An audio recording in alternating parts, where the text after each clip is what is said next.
Hello everyone and welcome to WGBS TV Live, brought to you by SupermanHomepage.com, the number one Superman fan site in the world. My name is Steve Eunice. In this, our June 11th, 2019 show, we're going to be covering a range of topics including Krypton Season 2, imminent, about to happen. We're going to also talk about the Superman celebration in Metropolis, Illinois, and we're also going to be turning to you to take your questions and comments on any particular Superman topic you would like to discuss. And to let you know how all that works and how you can get involved in tonight's show, let me introduce you to my co-host, Mr. Michael Bailey. Hey, Mike. Hey, Steve. How's it going? Good. Now, since WGBS Live is all about Superman, we want to hear from Superman fans that are watching us live on YouTube. So around the halfway mark of the show, and if we don't have too much on the docket, we'll start taking your calls. To do this, you'll need Skype. Load up Skype, find Superman homepage, message us that you'd like to be on the show, and wait for us to respond. Now, a couple different things here. One, again, message us. Don't just call us, because that can screw things up. And two, if you're using external speakers and not little headset things like we got in our ears right now, you will have to turn that down before we start talking to you, because there is a bit of delay. Indeed. So please follow those instructions as Michael has indicated, and we'll hopefully be able to get some callers on tonight's program, because we don't have a lot of topics. Hasn't been a big week in news for Superman, but we do have some stuff we can talk about. And for those of you tuning in live via YouTube to watch tonight's show, we invite you to join in and chat with fellow watchers. Comments are there in the YouTube comments. Ask questions, have your say, and Michael and I will keep an eye on those comments throughout the show so that we can react to them as necessary. And a huge thank you to our sponsor and patron, Douglas Meacham. Now, if you want to sponsor the show, very simple. You head to patreon.com/Superman homepage. Hey, Mike, what's been happening in the world of the Baileys this week? Nothing else. Not much, actually. It's internet's finally calmed down, which is nice. I don't know why it was so complicated, but it was. Where are you this week? Are you at Catco? Yeah, that's right. Yeah, I've decided to do it from the Catco offices. I think this is Catco Season 1. Looks a bit different to what Jimmy's got in the background. Yeah, I was about to say it's not as fancy as the. It's the Sydney offices, right? Right, that's right. Yes. Of Catco. I figured Catco would be an international organization. Worldwide conglomerate. So yes, I'm instead of being behind the desk, I thought I'd do it from in front of the desk this week, just to change things up a little bit. But not much happening in the world of Catco at the moment. They are all just still backgrounds. None of the monitors are actually moving. Just everything's frozen. Well, technology stuff happens. So well, the world stops for this show.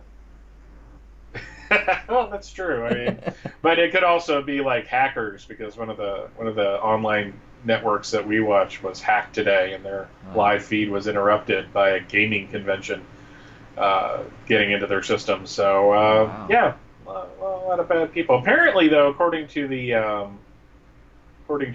chat, we missed one heck of a Superman celebration.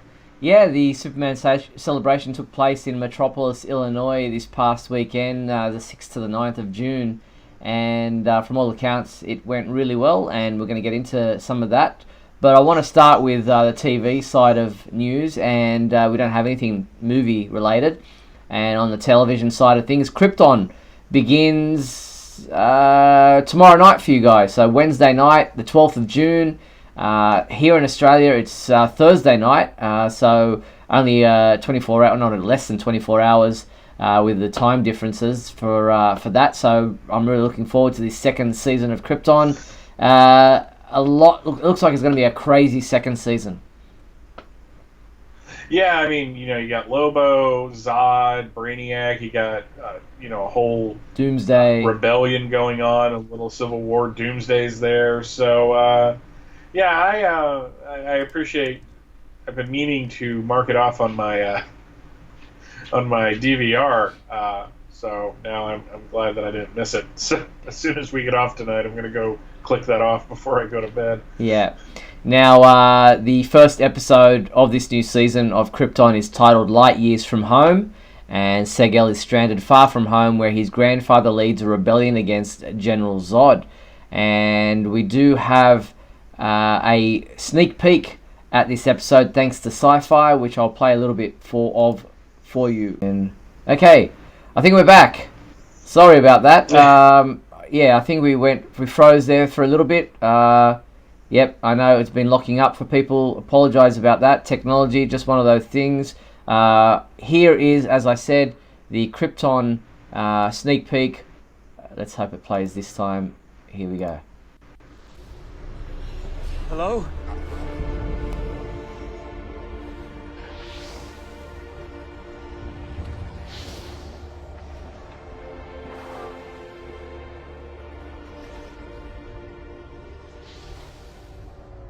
Grandpa, are you even really here?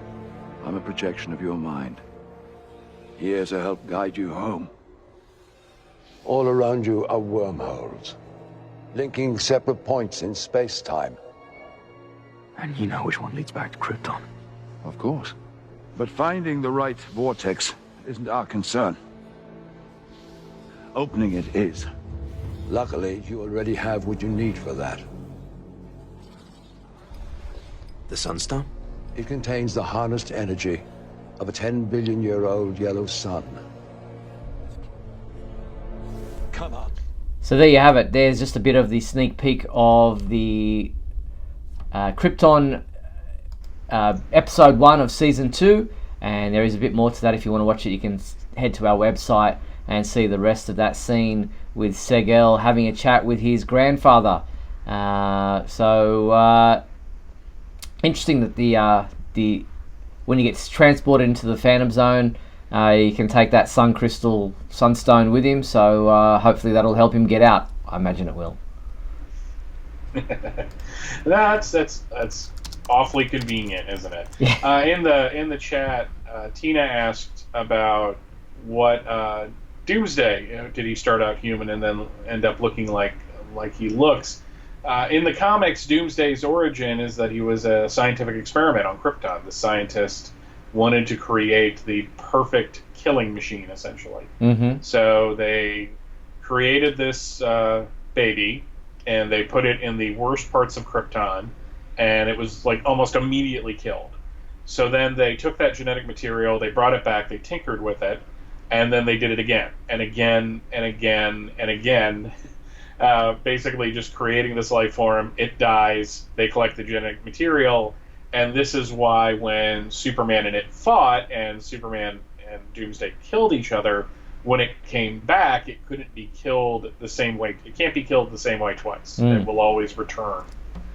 So all of those protrusions, all of the bony things on its hide, those are all evolution, essentially, from what was done to it. Which I find interesting when you think about it. Surely the first way it died was that it was bashed. Yeah. So, I mean, that's essentially what Superman did.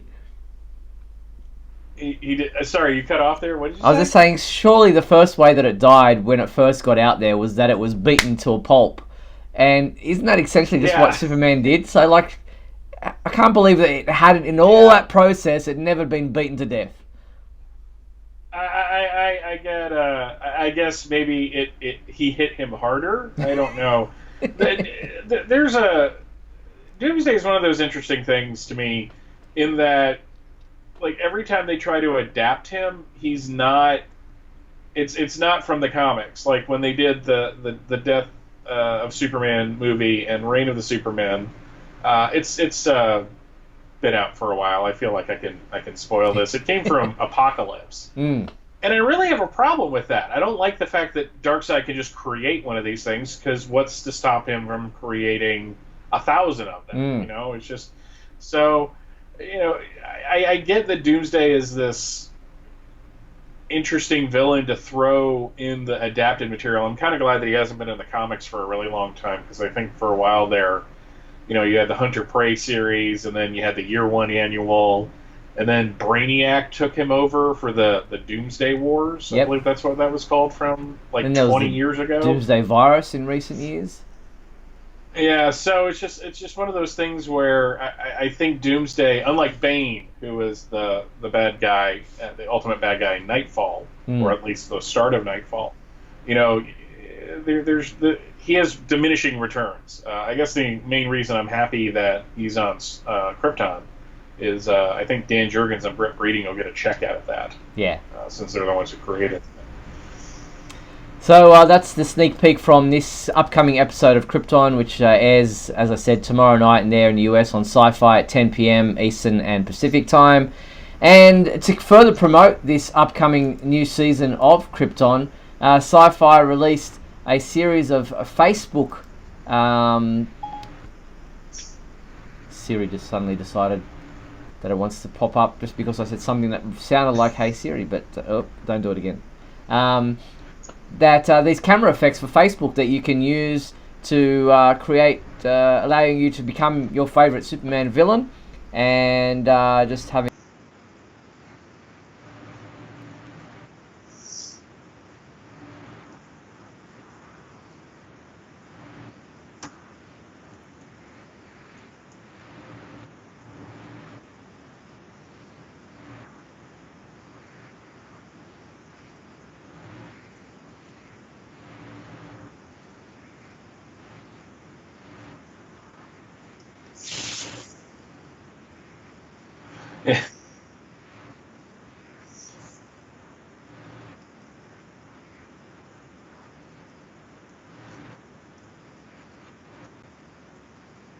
No, I have. I Facebook has changed um, the app so frequently that I can't figure out how to use it anymore.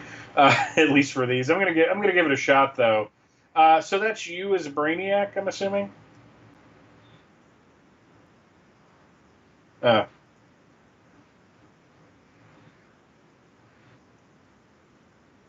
okay, because that's a creepy looking Brainiac. I mean,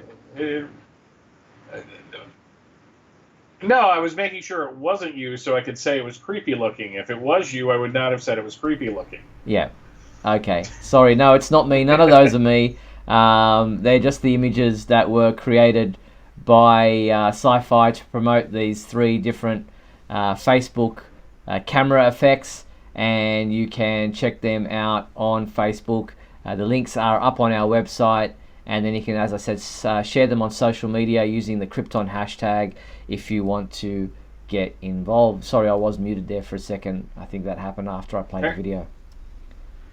Okay, good. So to recap, that's not Steve. That's not me. None of those are me. But So, they are pretty cool effects. I have tried them out. So yeah, you just basically get the Facebook camera effects thing. You put your phone up in front of you, and it changes your face and your movements into either of those three characters. And if you open your mouth on some of them, an effect happens. Like when you open your mouth on Doomsday, the glass in front of him breaks. When you do it for Lobo, a laser blast hits you in the chest. And I can't remember what happens when you do it as Brainiac. But yeah, they're pretty cool effects. It's amazing what they can do now with technology. yeah, I was playing around with one of them that does like this a scary one where you're like this.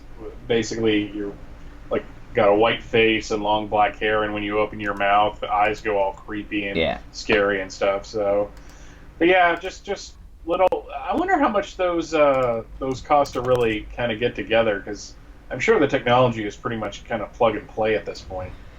Probably, I think the effects it's about mask, creating a mask or whatever that is going to mimic parts of the face. So I'm sure there's probably a template that they just use now, and they just have to design the that character's features onto that template. I'm pretty sure how that works.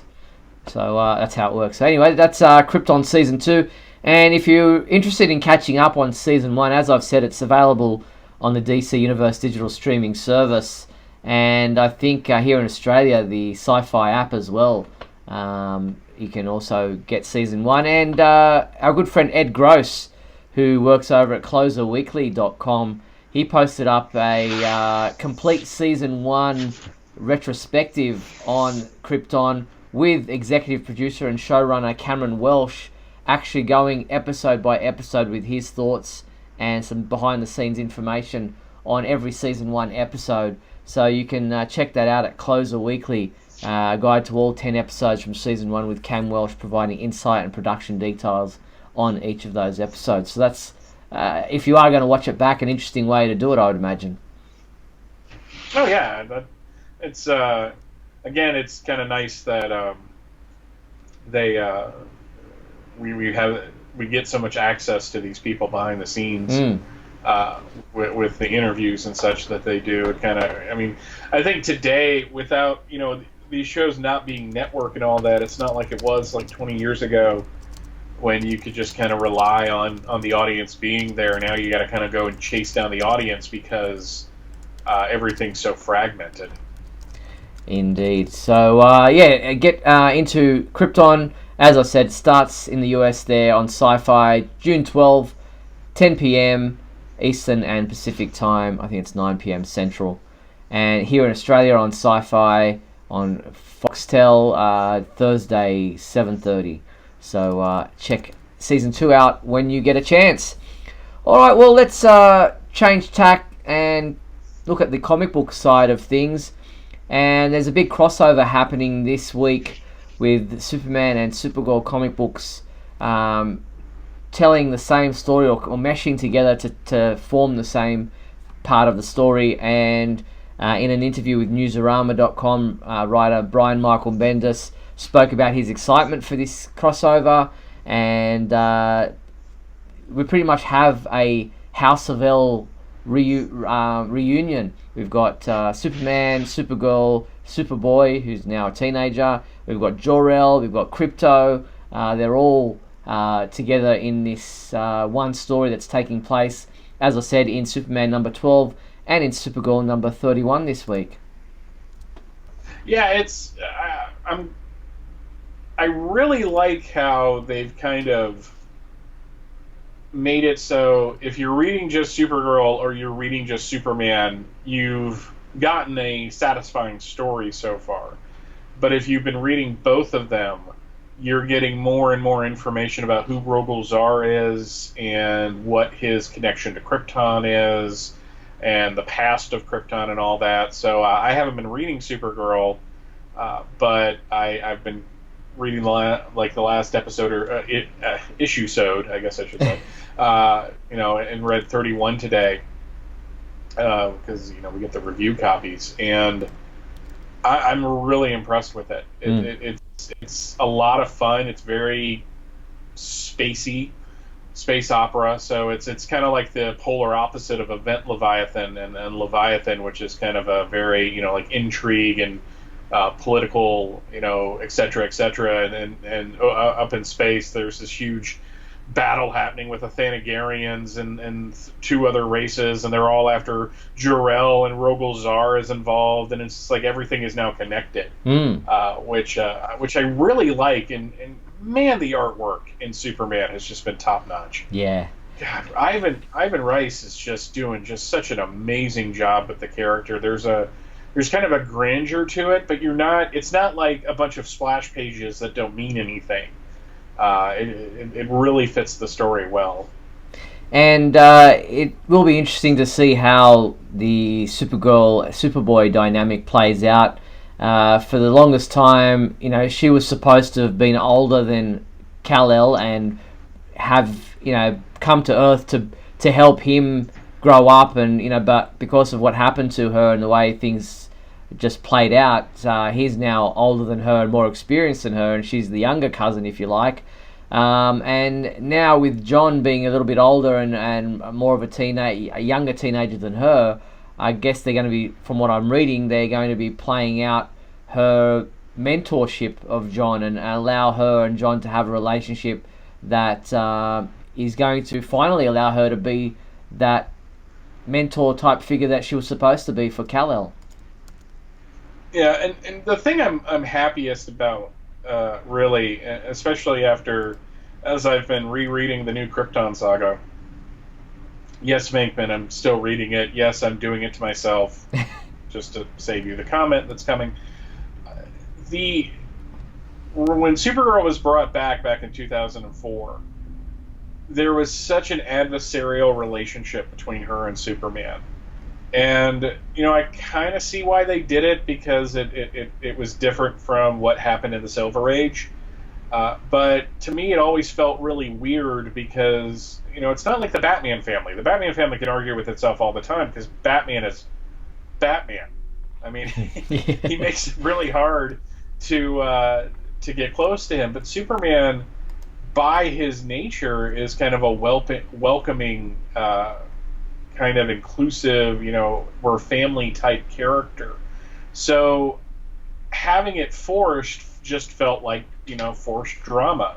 Where here, when they're reunited, it's like the House of L coming back, and it just feels awesome. I mean, it's like everything you want out of that reunion. Yeah, and there's an interview with Supergirl comic book writer Mark Andreyko on ScreenRant.com, which we've posted about on the Superman homepage, in which he talks about the reunion of Superman, Supergirl, and Superboy, and what's going to be happening there, and how that's going to play out for Kara, and where things are headed for her comic book, and this whole Unity saga thing that they're currently doing within the Superman and Supergirl books. So really interesting how that's going to play out. I've been enjoying the Supergirl comic book, and Draco's doing a great job of writing Kara, and it has been that real space opera kind of real adventure out in outer space, where she's been chasing down Rogol Zar and the history behind what happened with Krypton, and there's been a lot of intrigue there. She's gone to Oa to find out what the Green Lanterns know about Krypton's destruction. She's finding out about this thing called the Circle and Jor-El's involvement in that, and that'll play into what the conversation that Superman's about to have in Superman number 12 out tomorrow, where he gets to finally have a moment with Jor-El and find out some details about just what Jor-El knew and what part he played in what happened there with the destruction of Krypton. Yeah, it's interesting because for the longest time, while I was enjoying Superman as a title, I was getting a little more out of Action Comics, but now as things have kind of ramped up, and this is Bendis's way. Bendis plays the long game, and he always has, and I think he always will. So people jumping into a Bendis book wanting everything kind of wrapped up in 4 to 6 months, it's just not going to happen. But I think it's really been worth it, seeing how the story has played out, because then when you go back to reread it, and I think this thing has a excellent rereadability. Is that a word? Yeah, sounds good. I think it has an excellent rereadability, because then you can kind of read it, and if you haven't read Supergirl, you can start picking it up, or vice versa, read it all together and get like this kind of grand epic story, all involving the super characters. This is I think what I'm more excited about, is that they've made the super characters exciting again. I mean, it's Supergirl in Rebirth. It wasn't a bad title. I think it tried to kind of ape the television show a little bit, but not be a carbon copy of it. And because of that, I just didn't really appeal to me. It's like, I get this on television. Why do I need it in the comic book? But like kind of recasting her, which is kind of Supergirl's way. The Supergirl, by her very nature, if you've ever looked at the history of the character, she's always something different. Yeah. Look at her Who's Who entry from like 1986. It's like occupation takes up, I think, a third of the entry because of all the things she had done in her life. But kind of casting her in this space setting and teaming her up with Krypto, I just think there you just have a real opportunity to have some fun with the character. So I'm planning at this point, when things kind of calm down, to kind of go back and read all of that, and just kind of soak it in and see where it goes. But yeah, it's just this week it's kind of a big week for Superman related characters in comics, I guess I should say. But indeed. Really cool.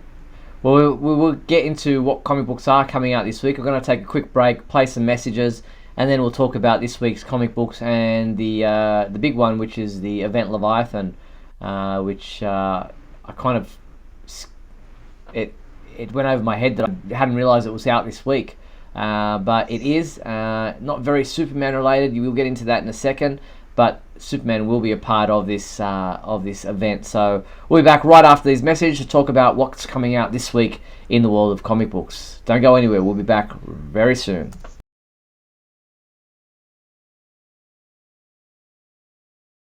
We'll be back in a moment with the exciting climax of today's episode.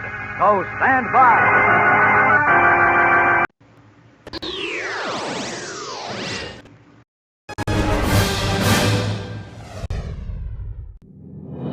Look, up in the sky. It's a bird. It's a plane. No, it's SupermanHomepage.com, the #1 Superman fan site in the world. SupermanHomepage.com, covering the world of Superman from the 1930s to today. News, reviews, rumors, and reports. SupermanHomepage.com for all your Superman comics, TV shows, movies, cartoons, radio shows, and more. Everything you ever wanted to know about the Man of Steel and more. SupermanHomepage.com. Thanks, Superman Homepage, for all the support over the years. I really appreciate it. I'm Matt Balmer, the voice of Superman and Superman Unbound, and this is the Superman Homepage. Right here on Superman Homepage.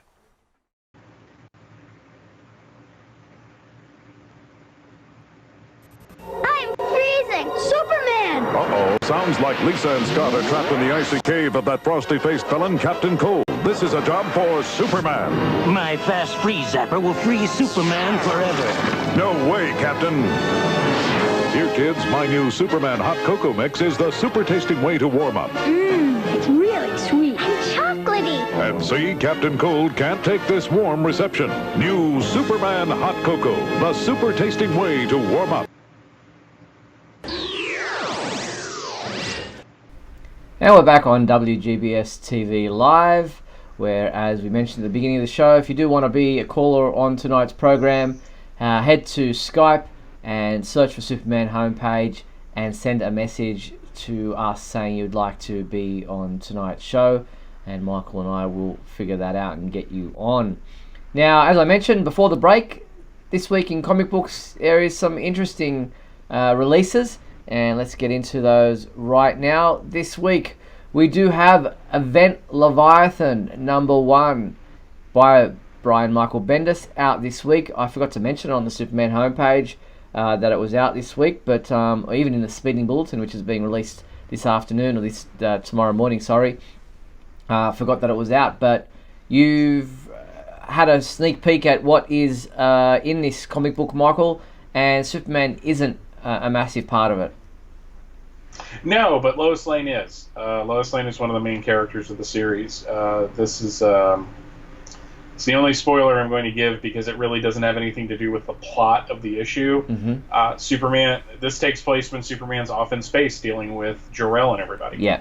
So it's for like the first time the books are kind of in sync with how they're doing things. So I kind of hope he comes back for the ending. But it seems like the Event Leviathan series itself is going to be Batman and Lois Lane and Green Arrow and The Question, kind of doing their thing. It was a solid first issue. It doesn't really reveal anything, but it sets up it kind of really sets up that the event is on, and now there's a clock that the heroes are running against. So I was very impressed with it. Alex Maleev is not it's not like an illustrative. It's not like an Ivan Reis type of artwork. But when you're dealing with characters like Batman and Green Arrow and The Question, Bendis and Maleev worked on Daredevil in a very highly touted run. So it's interesting because it's big.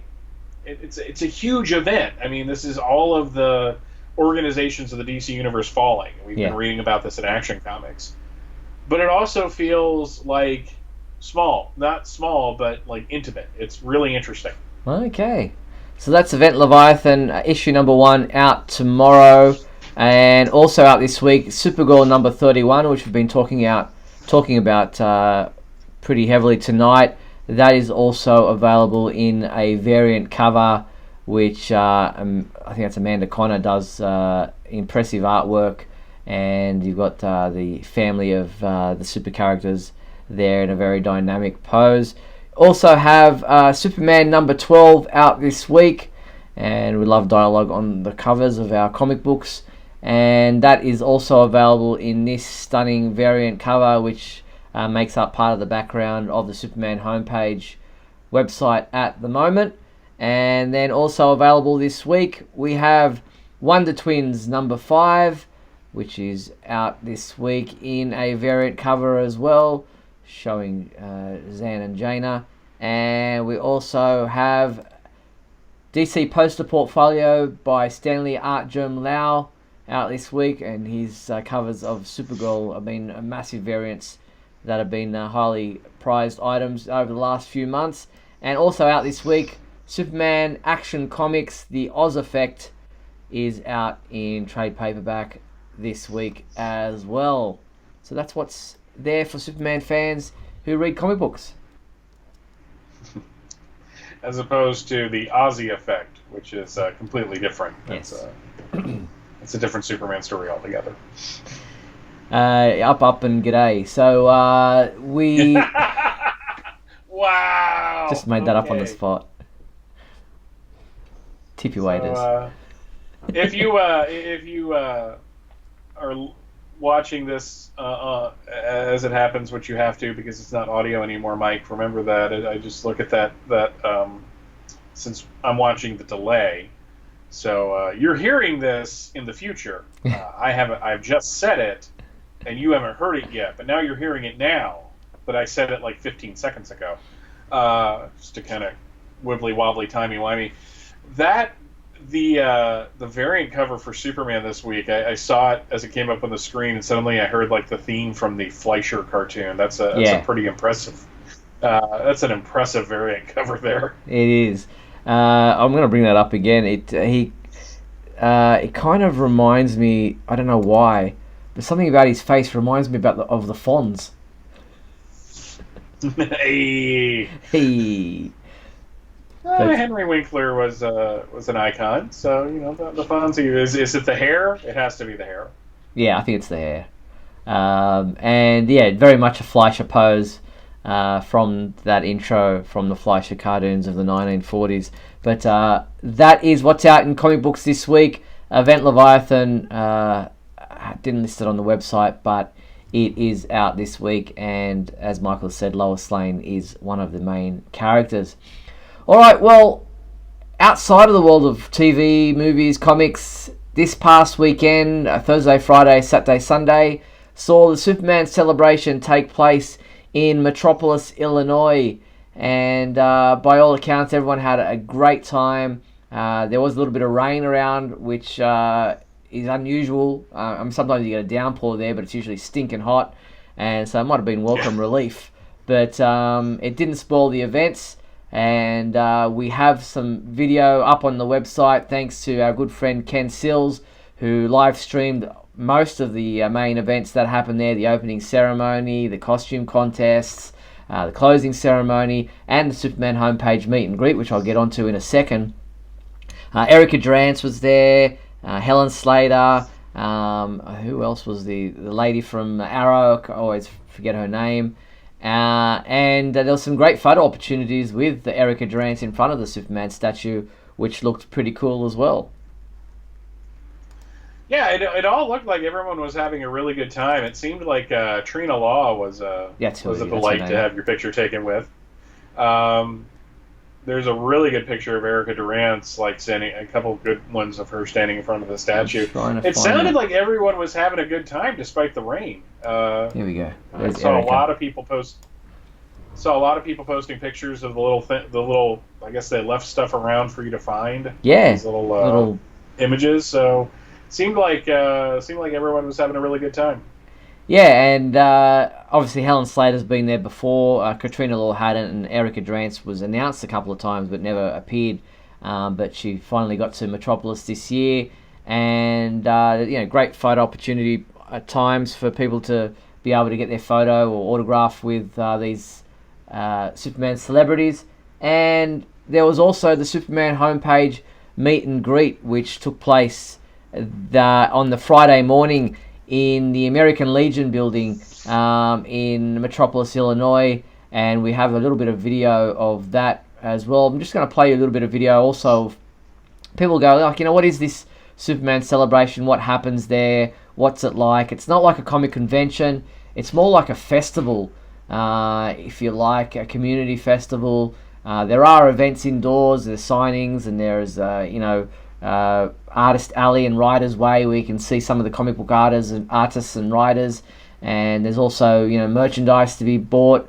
But there are more things like on the outside around the Superman statue, like food trucks and, places that you can buy things that it just feels like more of a festival, more of a kind of a circus atmosphere with a lot of things that are happening around the place. Is that your take on what you felt about the Superman celebration? It's really like no other event. I said it in 2008. I will continue to say it. It is a mix of a Comic-Con and a fair. Yes. Because I'm sitting there, and you're on the main street of Metropolis, and on one end you have the statue. Yep. And you have the museum, and you have all the cosplay here is one of the things people come to do. And then you look at the other end, and it's people on dirt bikes doing tricks, and I'm just like this. And you said there's food trucks, and it's just like you don't usually go to a Comic-Con and get a funnel cake, but you can do that here. They have the Dippin' Dot stuff, and there's places to shop and buy stuff. I mean, it's not like anything else, but it's all about Superman. Now, people dress up as other heroes, obviously, and Katrina Law, obviously was not on any of the Superman shows, but she's a celebrity that they can get. But and you can go see the Lois Lane statue, go through the museum. I mean, it is so weird, and yet it is amazing at the same time. It's a unique experience, and we're hoping if everything goes well, we may be able to go next year, if everything works out the way we want it to. But yeah, it's fun. I guess that's the best way to describe it.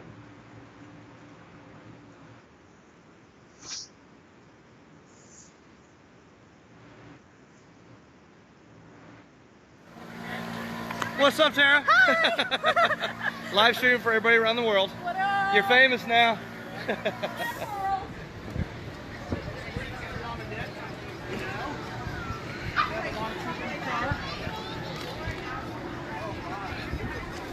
As you can see, he's walking down the main street there. There are food vans and people are walking around in Superman shirts. What's up, Keith?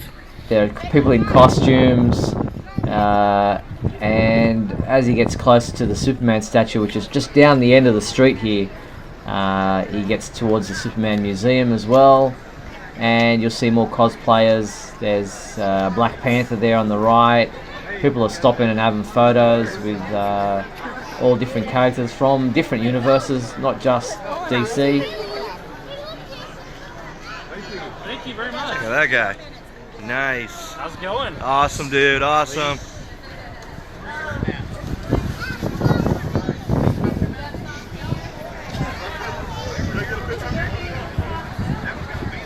So I'm just going to skip ahead a little bit here, get down the street a little bit.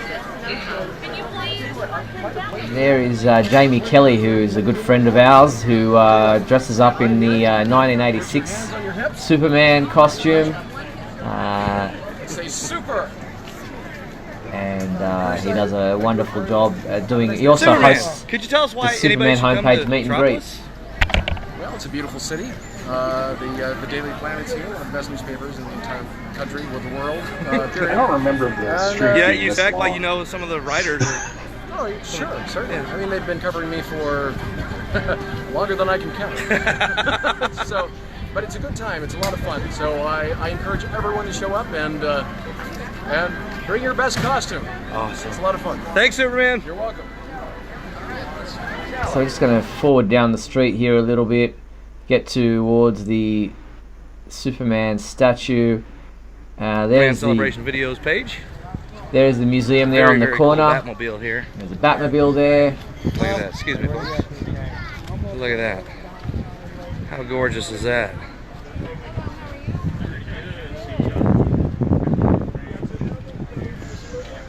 Look at there. Wow, impressive car. There's a bit of Smallville photo op happening there. Yeah. How's everybody? Good. We're doing a live video. Love it. Love it.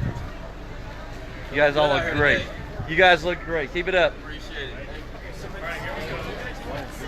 And then here you come to the Super Museum where the gift shop. I'm not going to go in, but I will show you the Superman Museum and gift shop. And oh, it feels so good. It's so air conditioned in here. Hey, you want to say anything about the Super Museum and the gift shop to everybody in the world? Yeah, we're open 7 days a week, 8 to 8 during the summer, $5 general admission, kids 5 and under are free. And this is Morgan. This is Morgan. She's the one that makes everything happen around here. So thank you, Morgan. Thank you. All right. So that was Morgan Hambrick, or Morgan. She's Jim Hambrick's daughter, who is the guy that started the Super Museum. Superman's fairy godmothers. Look how gorgeous. Look at this. Look at this. Triplets. That is awesome. That is awesome. You girls look great. And there you can see in the background the Superman statue. And it is just an awesome place to so I hope you guys are enjoying our stroll down the main street here during the Superman celebration.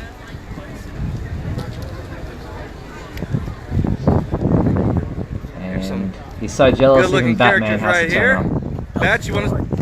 Who are you? I'm Batman. That's because a Batman celebration would just be done in like the worst part of the city and you'd end up getting mugged. So just here you have a good time. And there's the Man of Steel himself. Okay, I've now counted 2 funnel cake places. So Rachel's really excited about that. All right, folks, that's it. So, that's your walk down the main street of Metropolis. Hope y'all enjoyed it. See you soon. So that was Ken doing an awesome job of covering the Superman celebration. And yeah, heaps of other videos that you can watch. As I mentioned, the Superman homepage meet and greet also took place on the Friday morning there. Someone asked why was it at the American Legion building instead of Hardee's like we have done it in the past. We just found that, one, we were running out of room at Hardee's and we were taking over all their room, and not everyone could see what was going on or hear what was going on because there are the patrons there ordering food, and you got the noise of the people at Hardee's taking orders, and it just became too congested. And so we looked around for a different space that we could have still air conditioned, where we would be able to host the meet and greet without the noise and cacophony of other people just in general public. And the American Legion building was a perfect space for us. It ended up working out really well. I got a bit of video here. And I just forward through to a bit. And so there's Jamie, who you saw dressed up in the Superman costume, hosting the event. There are around 85 to 100 people who turned up. Everyone got a Superman homepage button, 2019 button with a design from 2019 this year. And there were lots of trivia questions and fun games to be played. And everyone got involved. And there were DVDs and Blu-rays to give away. And people could come up and select from those, as you're seeing here. One of the guys taking, it looks like the Superman the Animated Series box set as his prize. And yeah, so it was a great time at the American Legion building, which is just going the street right behind Fat Ed's Roadhouse, which is where a lot of people like to go and have their lunch. It was a perfect opportunity for people to go directly from that two fatheads, and the meet and greet took about an hour, and the whole thing has been live streamed, or was being live streamed, and you can check out the whole thing there up on the Superman homepage website, where, as I said, we have to thank Jamie and Rhonda Kelly and Ken and Cindy Sills, who helped host the event in my absence this year. I was there last year and had a great time, but I realised, that Hardy's was just too noisy for everything to take place and be able to be heard and appreciated the way it should be. Yeah, it looks a lot more comfortable. Yes. In there, I'm sure the air conditioning is a welcome addition. Is much better, and it's like nothing against Hardee's. I mean, it was nice that they hosted us for all those years, but it just feels better that it feels more like a bunch of people getting together specifically, because of the Superman homepage, and having it into like an enclosed space like that. I don't know. It feels more. I don't want to say legitimate because it's been legit for so many years, but it just feels a little more real. I'm with you there. It like there were a lot of people in the past who would just walk into Hardy's and be part of it, but I have to thank Hardy's for the years and years that they allowed us to do it in there. To give a bit of history and background to the Superman homepage meet and greet, the second time I was there, I think it was 2008. We decided to have a meet and greet, and we just did it kind of at the little bench table there behind the Superman statue in the grass area under the tree, because it was so hot, and that we just decided to have a meet and greet there, and it seemed like an easy location for people to find. But we soon realised that if we are going to go doing this on an ongoing basis, then it needs to be indoors somewhere in an air-conditioned space, and Hardy's were kind enough. We'd eaten there so many times that they were kind enough to allow us to have it there. But as it grew over the years, it just became bigger and bigger, and they allowed us to put up a sign this year to say, look, it's Superman homepage meet and greet is relocated this year to this location, and to see that many people turn up to a place that is off the main grid of the Superman Superman celebration and still attend the Superman homepage meet and greet, and to have a similar amount of people that we've had in the past, but at a specific location that isn't a public place, and you have to actually walk into a building and still be there for the Superman homepage meet and greet. That for me was a welcome sight, and made, as you said, made it feel more legitimate. We weren't in a public space. We were in our own space, and people still came. They just didn't happen upon it. Yeah, you had to search it out, so you really wanted to be there. So and an American Legion Hall, I mean that's really an American thing. Obviously, it's in the name, but that's like the Legion Hall is where social events have happened for decades in the United States. So it's just like this is a Superman one. So that's kind of one of the main reasons I want to go again. Not just because it's such a cool experience. I remember in 2008, I was like, okay, I'm making my pilgrimage. Yeah. We're doing it once. We'll get it out of our system, and I could say I did it. And as I was driving home, and it hasn't happened, unfortunately. It was going to happen in 2013, but things didn't work out. It was just like one of those things. Like, no, I have to go back. It's almost like it's like Brigadoon, basically. Like once every 100 years, this thing pops up, and you want to be part of it. Yeah, and it's American Legion of Superheroes. Yeah. It kind of has that. It's just American Legion Superheroes. Oh man, I'm gonna be dining out on that all week. So I'm really glad that we had a new space, and we're already thinking about what's going to happen next year. Jamie and Rhonda and Ken and Cindy are just great people, and to be able to have people that you can rely on when you're not there who want to do this for you, and it's brilliant. And they're already starting to think about ideas for next year and how we can make it better, and including some other ideas, Superman video games and stuff like that. There's just some ideas being thrown around, and we'll see what happens next year. But looking forward to organising it again, because I was on the verge of going, maybe it's run its course. Maybe, it's not necessary anymore. But this has kind of renewed my faith in the fact that people do want to attend something when there are other events going on, that they still want to be part of this. And I guess theoretically you could bring Hardee's with you. Like run by before going to the thing and, grabbing one of their heart attacks in a wrapper. So yeah, 10:30 in the morning just doesn't seem to be the kind of, maybe just having a snack or something. I don't know. Actually, no, they have an excellent breakfast. They do. I will have to say that. I love that they have a great breakfast. It's better than their lunch and dinner, in all honesty. So that was the Superman homepage, meet and greet at the Superman celebration for 2019. It's all done now, and I imagine those people who did attend are having their withdrawal symptoms at the moment, where they're just feeling a little bit down and sulking because they've been around amongst so many great people and some great friends that you do feel like family once you get to know them. So I imagine they're kind of having that down period at the moment where they're kind of missing it all and are already looking forward to next year.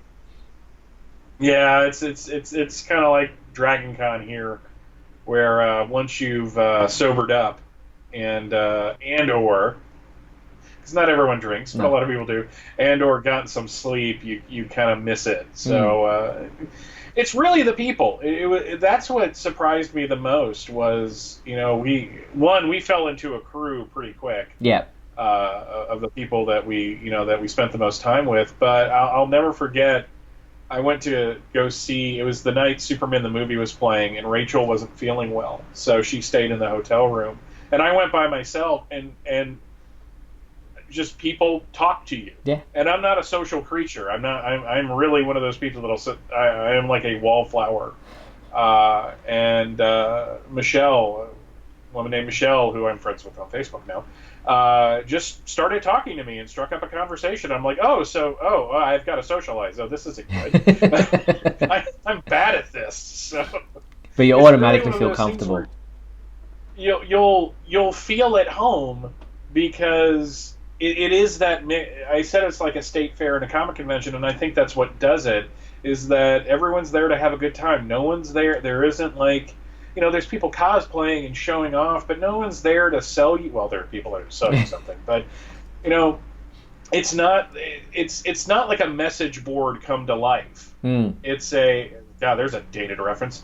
It really is. Everyone wants to be there, and the celebrities seem to have a good time about it. And I'll never forget the pictures of Michael Rosenbaum and the dude that played Hamilton, like crashing a party afterwards, and it's just like. That can happen. Yeah, so it can. You just never know. All right, well, we have a quick minute to do This Week in History. I'll just quickly play your intro. Break through the bubble of your Earth confinement, traveling through time and space. Alrighty, it'll be really quick because in 1949 you had Action Comics number 135 and Adventure Comics number 143 come out, and of course this is going to do that, so I got to hide that. In jumping all the way to 1969, yeah, it's a dead week here. You have nothing. Sorry, I pulled up the wrong year. Jumping to, get this, 1999. Wow. Yeah, it's just apparently this is a weird year. You have Action Comics number 756 for getting into the Dominus storyline a little further, and then in 2009, Action Comics number 678 with the World Without Superman storyline, and in the real world, you have on June 10th, it was John Byrne's Man of Steel came out back in 1986. June 11th, Sherman Howard, probably the most underrated Lex Luthor, was born in Chicago, 1949. And June 13th, Danny Dark died in 2004. And also on June 13th, in 2005, Lane Smith died. Wow, this is a bad week. Yeah. And June 14th, mark your calendars, folks, because it's been 6 years since we've been trying to tear each other apart. Man of Steel was released in theaters on June 14th, 2013. Wow, there you have it. So that was the week in history for Superman. Not much happens this week, not only this year, but in previous years, other than the fact that Man of Steel came out 6 years ago, which was a big week at the time. and all my Facebook memories of me being in New York for the world premiere popping up on Facebook for me at the moment, and I'll share a few of those next week with me meeting Henry Cavill when he told me that the only Superman website he visits is the Superman homepage. So, but I don't have that on camera, so you just have to trust me. He said it. But anyway, that is the Superman homepage, WGBS TV Live for this week. As we sign off, I want to thank everyone for watching tonight's episode. I want to thank everyone in the YouTube comments for participating. And thank you to you, my co-host, Michael Bailey. Thanks, Mike. Pleasure as always, Steve. And a huge thank you to our sponsor and patron, Douglas Meacham. If you want to sponsor the Superman homepage, as I said at the beginning of the show, head to patreon.com/Superman homepage. You can sponsor the site for as little as $3. Now, the complete 1 hour video of tonight's show will remain available on the Superman homepage website and our YouTube channel if you'd like to watch it back or perhaps miss part of the show. But we'll be back next week on Tuesday, June 18th at 7:30 p.m. Pacific Daylight Time for another edition of WGBS TV Live. Look forward to talking with you then. Until then, be sure to check out supermanhomepage.com for all your daily news updates on everything surrounding the Man of Steel. I'm Steve Yunus, on behalf of myself and Michael Bailey. Thanks for watching WGBS TV Live, brought to you by supermanhomepage.com.